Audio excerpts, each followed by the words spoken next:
This episode is made possible by Nielsen. Hiding behind every good decision is great data. Because when you're prepared, there are no surprises. None. Empower your decision-making with Nielsen's 2024 Upfronts Newfronts guide. You can head to nielsen.com for that very guide and much more information. Hello, everyone, and thanks for hanging out with us for the Behind the Numbers weekly listen and EMARKETER video podcast made possible by Nielsen. This is the Friday show that got overexcited about sharing their screen. Didn't we, Susie? Someone said, can you share your screen? And Susie went, yes, I'd love to. Finally. I was just trying to get into the energy vibe, because I'm going to win today. It was good. Before turning off the Wi-Fi, Susie goes, okay, ready?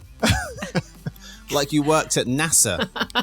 Shutting off Wi-Fi in 5, 4, just do it. Just turn it off. It's not starting well for me right now. I'm just saying. No.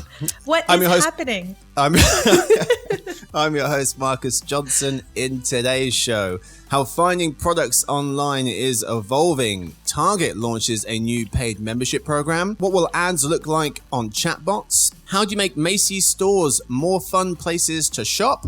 Heinz releases the world's first ketchup insurance. And I've got some facts about online dating in the US. Join me for this episode. We have 3 people. Let us meet them. We start with our senior analyst covering everything retail and e-commerce and a little bit of UK. She's based there on the south coast of England. It's Karina Perkins. Hi, Marcus. Nice to be on. Hello there. We're also joined by... Why do you always laugh at me? I'm so sorry. I just thought about the pizza joke. Oh, God. What? Remember when she did the pizza box joke? The box joke. Oh, that didn't land for like an hour? Yeah. Try to forget. We're also joined by a senior analyst who covers everything digital advertising and media based in Virginia. It's Evelyn Mitchell-Wolfe. Hi, Marcus, and hello, everyone. Hello there. And we finally are joined by our Vice President of Content, also heads up our retail and e-commerce team based in New York City. It's Susie David Canyon. Thanks for having me. I'm so excited. Of course. Stuart made me. What do we have in store? It was a little much. What do we have in store for you today? We start with the story of the week. We're talking about how finding products online is evolving. Then we will play the game of the week. What's the point is what it's called, where our contestants will go head to head, try to give us the best takes they can from each of the 4 stories we have for you. And we end with some random trivia. It's, of course, dinner party data, but we start top of the show with the story of the week.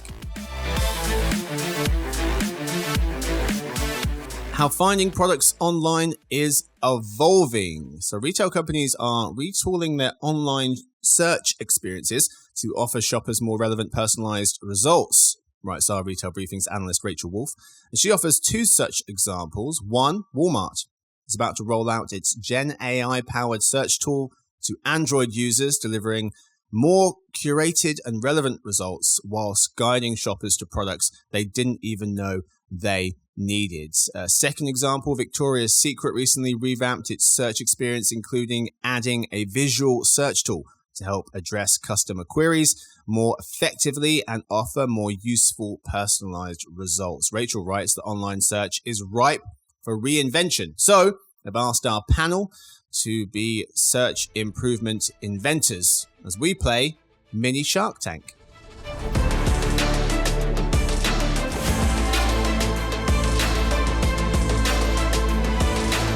Each contestant will present their version of an improved world of online search. I have 10 investment points to give out. The better the idea, the more investment points they get. Susie, let's start with you. What is your best idea for how to improve finding products online? So the good news is that I did not follow instructions 100%. In that, I think before we even start talking about search, we have to talk about filters. So let's assume that the filters on the website are working properly. I think once you've gotten your filters done properly, which should be at the basis of anything that has to do with a shopping trip, then I think we have to decide about search being two different types of functions, right? There's basic, which is non-Gen AI, which is just regular tagging. So I guess if I had to answer your question a little bit more directly, for 2025, everybody should have the right tags and they should be using consumer facing words, not denim, but jeans, not husky, but slightly, I don't know, you need a nicer word than slightly overweight boys. But we have to use the right tags when it comes to regular search. And retailers need to figure out a better mapping out of paid search versus organic search. Because right now, the websites are so cluttered with junk that is not consumer friendly. So I think before we even talk about Gen AI, they need to fix regular basic search. So that's my answer for 2025.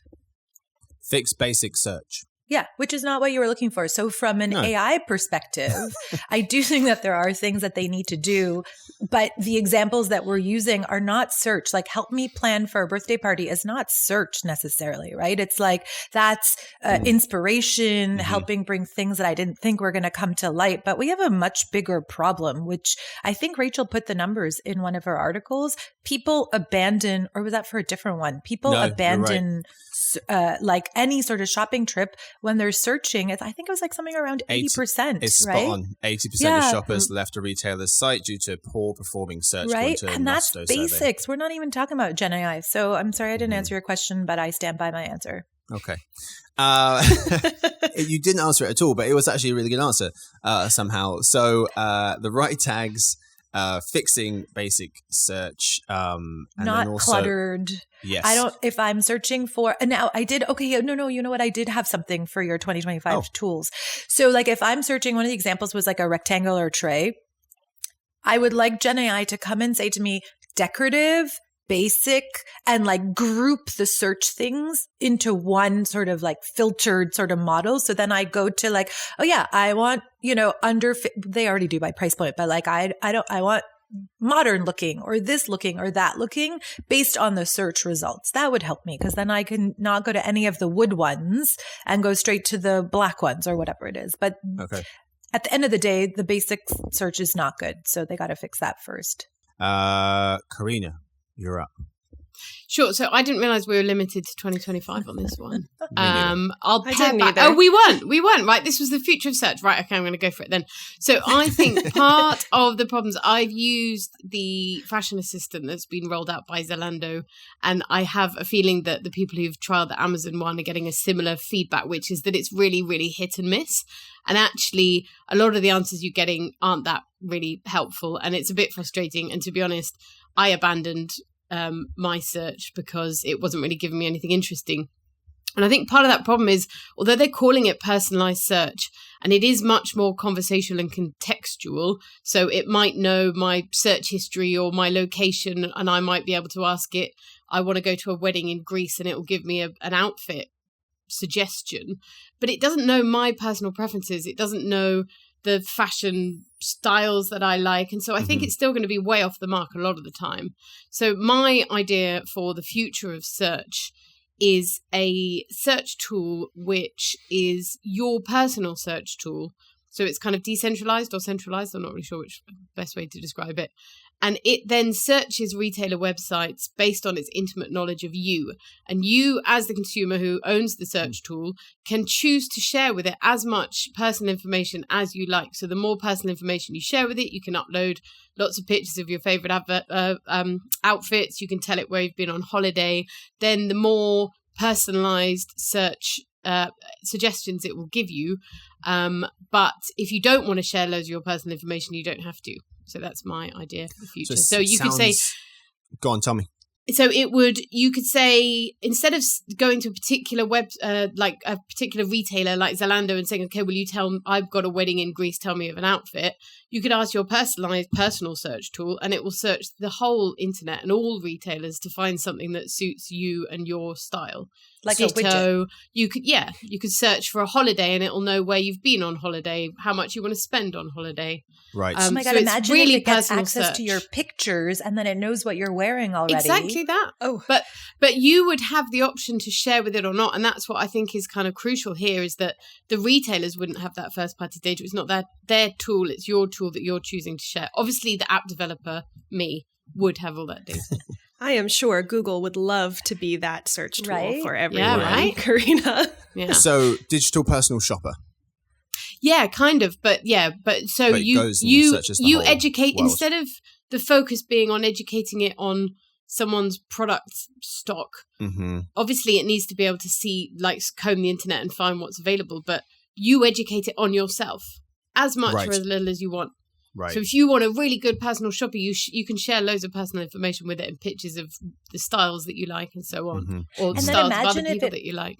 Pings you and says, for those cowboy boots, these jeans would be perfect and they're on sale. Right? And all of a sudden you're like, yes, let's buy Susie, them. stop helping her. Why? Because it's a competition. It's not looking good for you anyway, to be perfectly honest. Popular belief, I am not that competitive. Okay. No one believes that.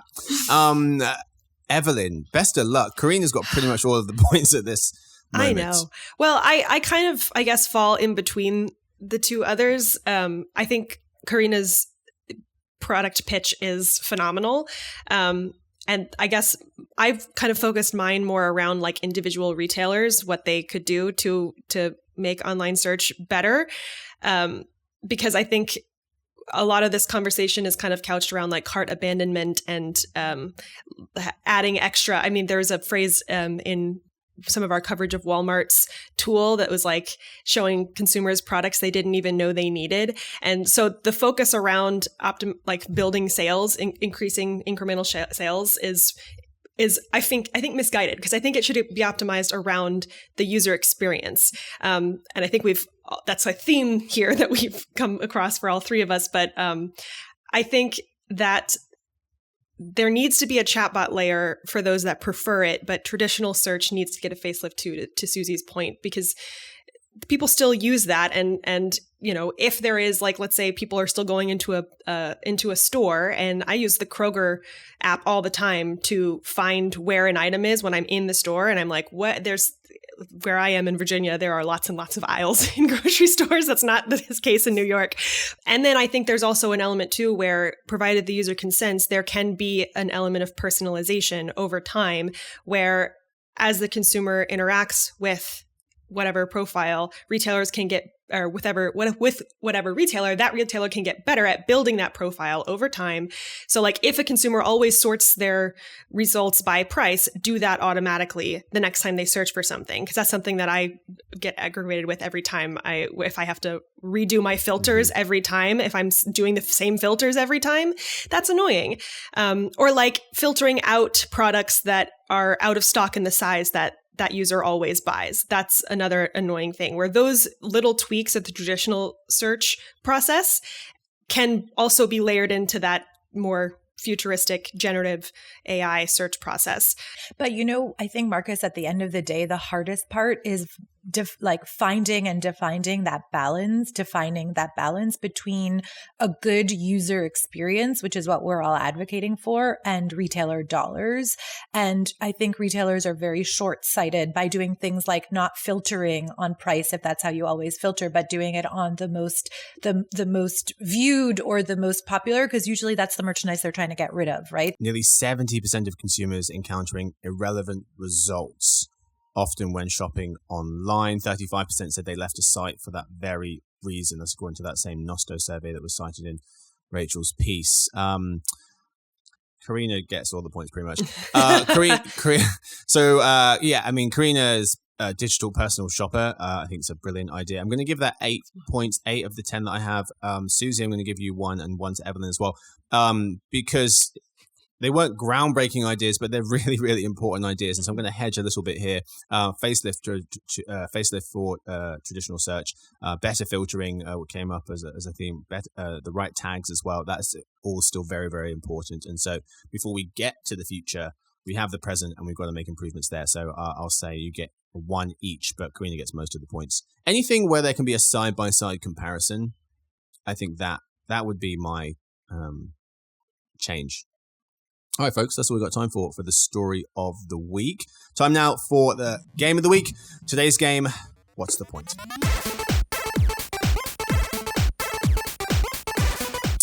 Where Evelyn, Susie, and Karina answer 4 questions about 4 news stories. Okay answers get 1 point, good answers get 2, and answers that give you the same feeling as the 0.01 seconds of silence you get when you go under a bridge whilst driving in a crazy rainstorm. Doesn't that feel pretty good? Yeah, I love that. See? Just the Brit? Is it because it rains thing? A lot? Okay. Nothing. All right. Got more bridges, maybe? Well, my favourite, the give peas a chance bridge. Give peas a chance bridge. Peas as in the vegetable? Yeah, it's spelt Peas. There's a bridge in the UK that as you drive under it, it says give peas a chance. Peas a chance. Why? It's a bit like my box joke, isn't it? Yeah, it's pretty bad. Wait, just because you should. No, because it's saying give peace a chance. That's the yeah, but it's spelled peace as peas. Okay. Right. No, I got it. I obviously need to go and work on, I don't know, a stand-up. I got it. Get Larry down. Talking about the green vegetable. Get Larry over here. But you know what it is? It's just that maybe, I don't know, do you guys eat a lot of peas in your food? I know in shepherd's pie, but where else? Like, is the UK peas known are for peas? Peas are a classic British. Yeah, that's why we didn't get it. Okay, you don't need a lot of peas. Well, that's not the only reason. I didn't get it either. It was just poorly delivered. I thought get Larry. You were American. So Larry's the llama in the background, and Karina's. Could we get him down? He nearly filled in for Karina, and I understand why now. It was a terrible joke. Answers that leave you with some kind of feeling. Get you 3 points. 20 seconds to answer before you hear this. People who run long are terrible. Most points wins. Gets the last word. Let's play. Let's start with Susie for round 1. Target is launching Target Circle 360, a paid membership program. Seeking to take on Amazon Prime and Walmart Plus, writes Sarah Nassauer of the Journal. She notes that Target Circle 360 is an offshoot of an existing free program offering shoppers coupons on goods within Target's app. Miss Nassauer says that the free program will continue to be linked to the existing 5% discount on purchases made with Target Circle Card, previously called Red Card, a store-branded credit card. Seems way too complicated. The paid membership will cost a promotional $50 a year when it comes out in April, increasing to $100 in May. But Susie, how will Target's new membership program stack up against Amazon Prime and Walmart Plus? It won't. It's sad. It's not going to happen. I think they already have the freebie one, which is going to help with their loyalty. And then they have the card, which also helps with loyalty. I have that card. Every time I buy something, I get 5% cash back on their website for their item. So that makes sense. It's not really cash back. It's like a discount. But adding, and then I don't know if you guys saw the itemized, what the membership entails. They would have had a chance if their membership entailed more than delivery, but it's all based on delivery and that's not enough anymore. Right? Today, you already get things delivered in 2 days at $35 or more. Zero value. Karina. Yeah, I agree with Susie on all of that. I think it's interesting as well that their kind of big thing seems to be same-day delivery. Like that's how they're setting themselves apart. But I'm not really sure how much that is a priority for consumers this day. I found one Forrester report that found nearly half of US consumers said the option for same-day delivery has no impact whatsoever on which retailer or brand they'll buy. So I'm not sure that's a big enough incentive. As Susie mentioned, they don't really have anything bar delivery. There's no streaming service. Amazon has Prime Video and Amazon Music. Walmart has Paramount Plus. So I don't really see that they're going to stack up, to be honest. Okay. Evelyn.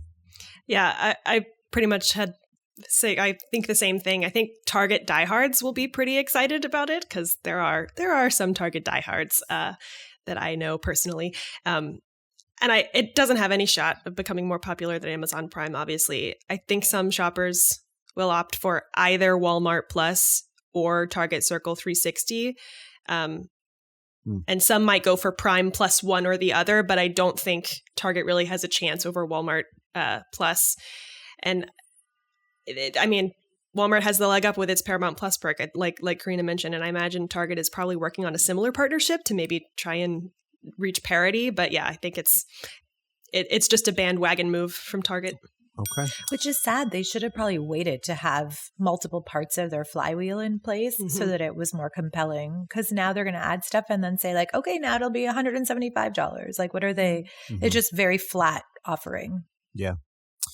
All right, folks. Round 2, we start with Karina. Ads are coming to chatbots, writes Ina Fried of Axios. They explain that an early player here is Adzadec, a 2-person startup that serves ads within custom GPTs from OpenAI's GPT store and in chatbot apps using OpenAI's API. Adzadec returns sponsored results in its response to queries like search ads using a pay-per-click model, with 75% of the ad revenue going to the chatbot creator and 25% to Adzadec. Ms. Fried notes that the new tech products start with an ad format that mimics what's come before it, but find their most lucrative business in new native ad types. One alternative model could be, they suggest, a company paying a chatbot creator to steer the discussion towards certain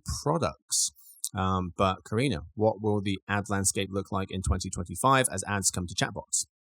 I don't think it's going to look that dramatically different, to be honest. I think it's still very much in the early stages and everyone's kind of feeling out how it could work and what it should look like. I think there was a point made in that article that ad spend goes where the eyes are, but are people spending a lot of time using chatbots? I think that I found a couple of studies anywhere between kind of 25% and 47% of US consumers have used ChatGPT. But are they using it regularly? I don't really think they are at the moment, to be honest. So I think by 2025, probably it's not going to look that drastically different, but I think we are going to see more people rolling out potential solutions. I think as well, they need to consider if people are just using the chatbot for kind of fun and learning or whether they're using it with any kind of purchase intent. So possibly the real potential is a kind of retail media extension, I guess, on retailers' chatbots. Evelyn. As it comes to search, I think in 2025, Google will still be the top player because Google's default status across browsers and devices means it will continue to process the majority of queries. So to Karina's point, I don't think many people are going to chatbots to ask their questions, at least not for the majority of queries and not the majority of people. It doesn't make sense to if you're looking for your local pizza place and whether it's open when you're looking to go to ChatGPT or any random chatbot to find that information. So that's just a lot of friction. So Google will continue to process most search queries. It will also keep share of the ad market. And there are still a lot of unknowns here, like how the ads are going to look, how effective they'll be, how much they'll cost, how much control advertisers will have over what it will look like and what it will say. So really, I think the size of the pie is anyone's guess. But in the next 9 months, as we approach 2025, I doubt Google will lose its grip on search. Susie. So I actually thought about it as the chat bots when I have an issue and I go onto a retailer or service provider's website to try and solve for my issue. Which made me think it is a captive audience. I don't think that there will ever be. Marcus, are you really disappointed at how I thought about it? Yeah. Why? Did you read the Runner Show at all? I did, but I feel like those are chatbots too, and those are the captive. Yeah, and those are the captive audience, which we're putting ads on everything like pizza boxes. So why wouldn't we put it in a chatbot? I just agree with everybody's assessment that nothing's really going to change. It's the asset types are going to mirror. It's just going to be another digital channel for advertising and sales. And so it'll just mirror whatever is happening in the wider part of the ecosystem. Which chatbots currently have ads? Adweek's Trishla Ostwald pointing out that OpenAI's ChatGPT and Google's Gemini don't currently run ads, but Snap's Gen AI chatbot MyAI, powered by Microsoft Chat Ads API, introduced sponsored links last September.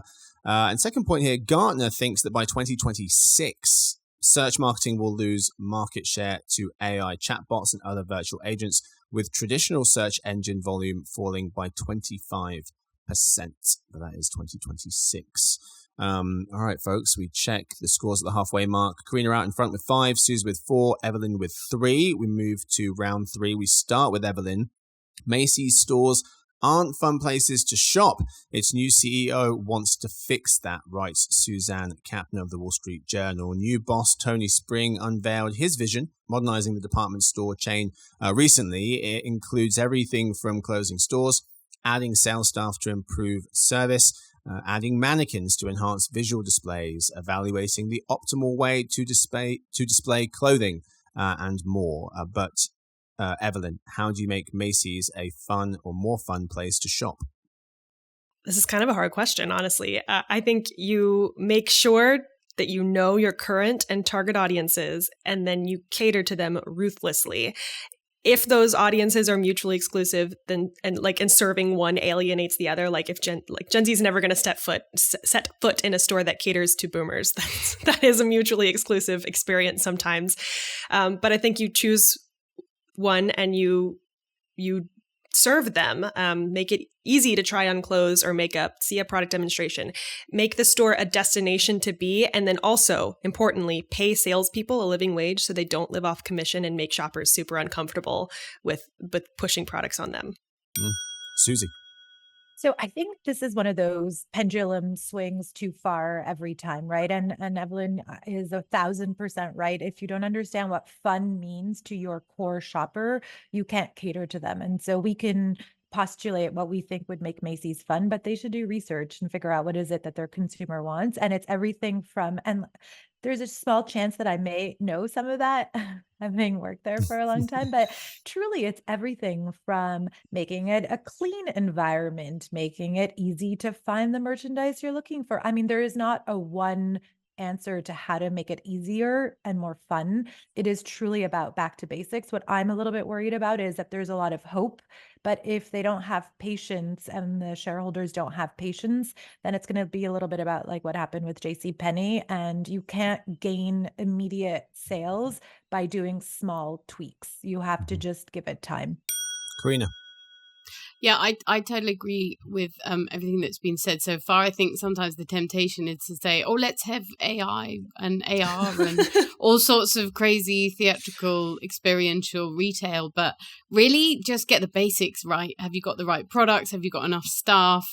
Really the basics. My only sort of additional suggestion above that is maybe get some good food in, right? I mean, IKEA has got a cult following for its meatballs, so maybe Macy's could come up with something else that is going to get people in through the door. Nice. Yeah, because they have, where are the restaurants? They have at least the one I'm thinking of. But do they have food, or are they like known for their food? You know, right. have something exciting. Well, I mean, I guess you don't want the long answer to that, so I will just hold on tight. Going into round 4, Karina's still out in front but just by a point, 7 to Susie's 6 to Evelyn's 5. There's double points round 4, so it's all to play for. Heinz releases the world's first ketchup insurance. In an Adweek, you heard me, in an Adweek piece, Sarah Century explains that inspired by copious social media posts of ketchup-related accidents, Heinz Arabia compiled a list of 57 common ketchup mishaps and spills, stating in a new campaign that you may be entitled to compensation from home cleaning or laundry services to spa treatments. Folks can apply for compensation at Heinz Arabia's website and through social media channels via hashtag Heinz Ketchup Insurance. But Susie, we're starting with you for this. What do you make of this? What do you make of tangentially related services like this? So, I mean, this isn't technically a service. I think it's a nice, fun regional gimmick that is going to get people excited. And, you know, it shows that Heinz is listening and watching, and they're doing a lot of social activations. So I think it's a very cute way to get even more loyalty. I mean, they're lucky, Heinz, right? It's a kind of a mini monopoly. There are lots of private labels and other brands, but they probably have a very, very big share of market. So it's harder when you do to stay in the news and to be fun and relevant. So I think this, plus there's an app and they have like this suite of like fun insurance like products, like going to the spa that I think is just cute. Karina. Yeah, I mean, as Susie said, this isn't really a serious service. It's a marketing campaign and it's quite an entertaining one. I thought what was really clever about it is that they tell you to go to a website and you can sign on and say what experience you had. You can choose from a list of experiences and upload a photograph. And then when you submit it to Heinz in return for your kind of compensation, you agree to share your data with Heinz and for them to use your images and experience for their socials. So it's a really interesting kind of spin on a loyalty scheme in a way that people who are buying their products can get some rewards and they're going to use it to kind of share across social.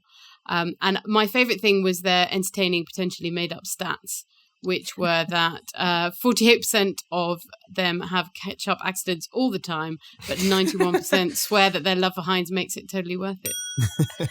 Evelyn.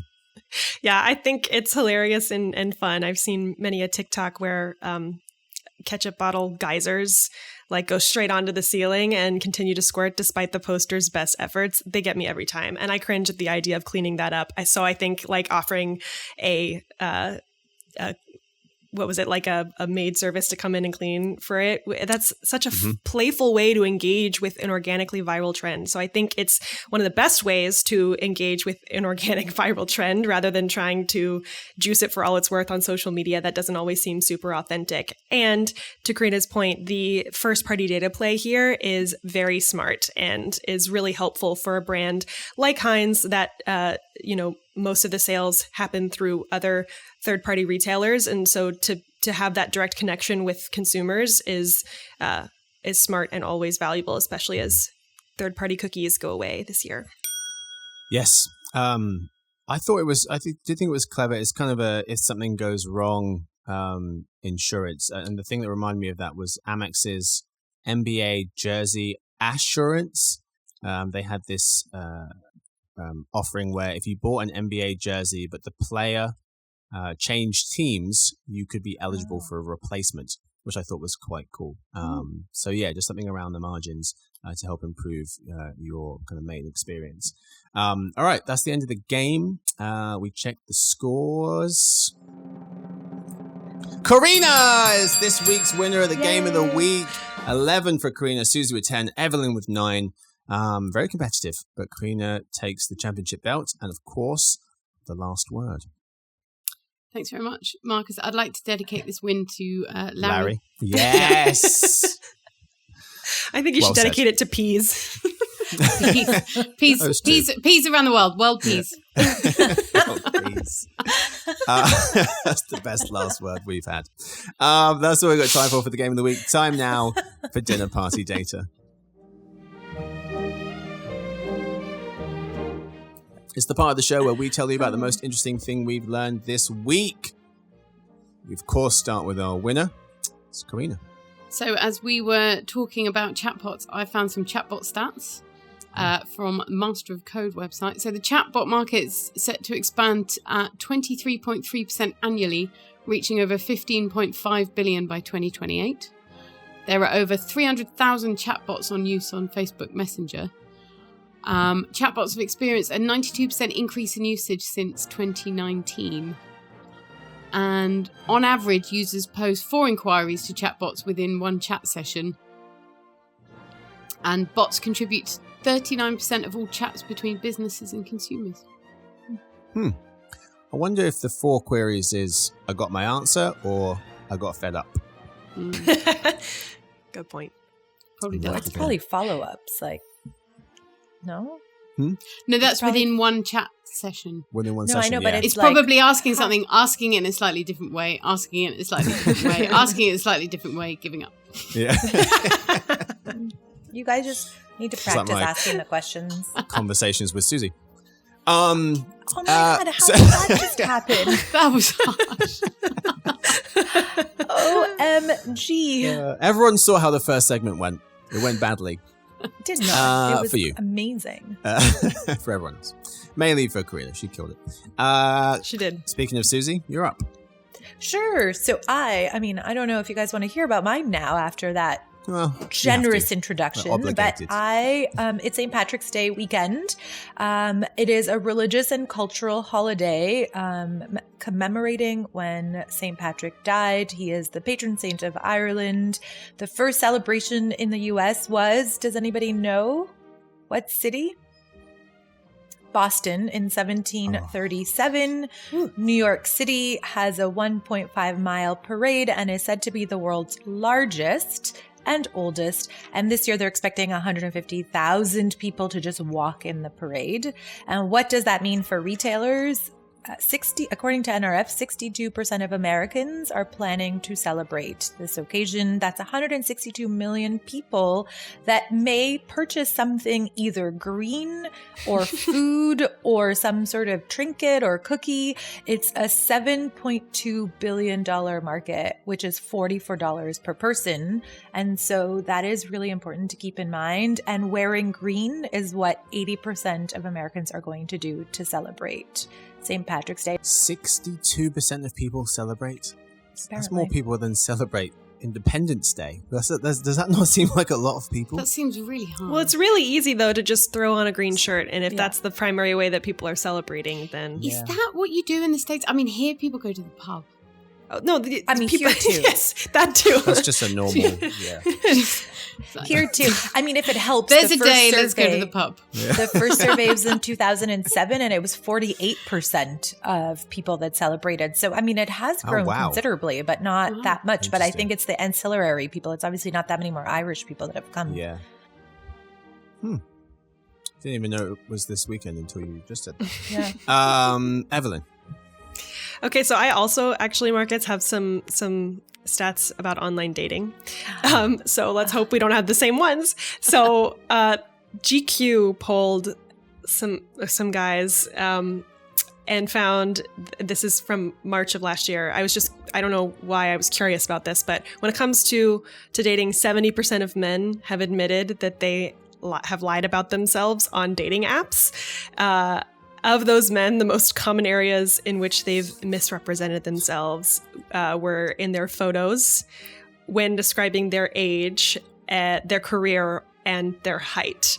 That was with the search that I was looking for was how. Yeah, I know. Is that in order? Everything about that was in order of photos lying about themselves through their photos, 36%, describing their age, 35%, their career, 28%, and their height, 27%.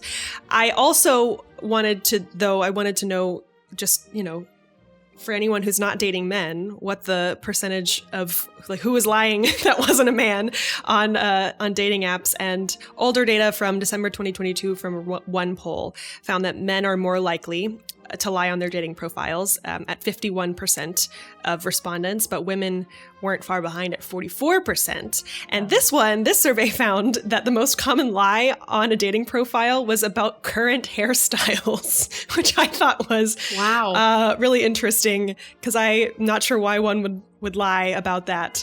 It must be the pictures that they're... I guess so. Maybe that was the... I don't know, but I wouldn't consider that a lie to have an older picture. Is that the first thing you say? Like, you message someone, have you got a fringe? Yeah. I don't know. But total 1 in 4 of all those have polled, all of those polled by one poll have lied about their height on their profile. So across the spectrum, regardless of gender, 1 in 4. I am shocked about the height, because that is one of the most obvious things when you meet someone. How real much life, are they lying by? Is it like an inch or two? Or is it like you say you're 6'6" and it's like 5'7"? Why would you say that?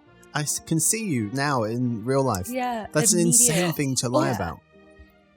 I mean, I think maybe it's because some people are harsh and weed people out based on how tall they are. Oh, that's true. Yeah, people are the worst. But then you meet them in person and you're like, okay, well, what else have you lied about? Because this one is so obvious.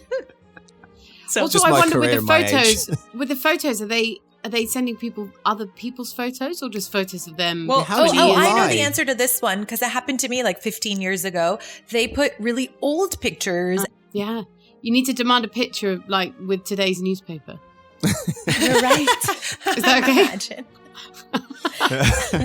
Clever. Standing at a kind of doctor's surgery with the height measurement. All right, I got some for you. Also, online dating. Online dating in the US, according to a 2022 study from Pew Research. So, number 1, how many folks have used a dating platform? 3 in 10 US adults say they have ever used a dating site or app. The same share as said in 2019. It does vary a lot by age. Oh, yeah. 53% of people in their 20s, 13% of people over 65. By education, folks with some college are nearly twice as likely to use them as folks who started working after high school. And then sexual orientation, 51% of LGB folks versus 28% of folks who identified as straight. Second thing here, what is the most popular platform? Tinder, number one, with 46% of online dating users say they have used it at some point. Match was second, 31%, then Bumble with 28%, and in joint fourth, with about 20% each, was OkCupid, eHarmony, and Hinge. Did the platform work? 1 in 10 partnered adults, those married, living with partner, or committed in a committed romantic relationship, met their current significant other through a dating platform. 1 in 10. 2 in 10 young people. Number 4, go on. No, I'm just shocked it's only 1 in 4 who are you. Like, it must be like 1 in rural 10. versus urban. No, not married to or whatever, but just use it. I feel like everybody I know in the city who's 3 in single 10. is on an app.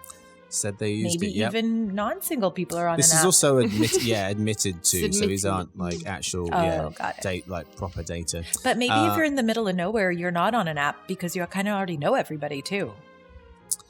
Yeah, maybe. I mean, how small is this? My town back home in England where I grew up was 9,000 people, but I didn't know everyone. It was pretty small though. But Marcus, I think you're not a good example of that. What? But you said maybe they know everyone. The town would have to be minuscule for you to know everyone. But surely if you know everyone, you're more likely to get on a dating app because you're not going to meet anyone out. But it's You know them all. It's like kilometers, like a band. Like you wouldn't.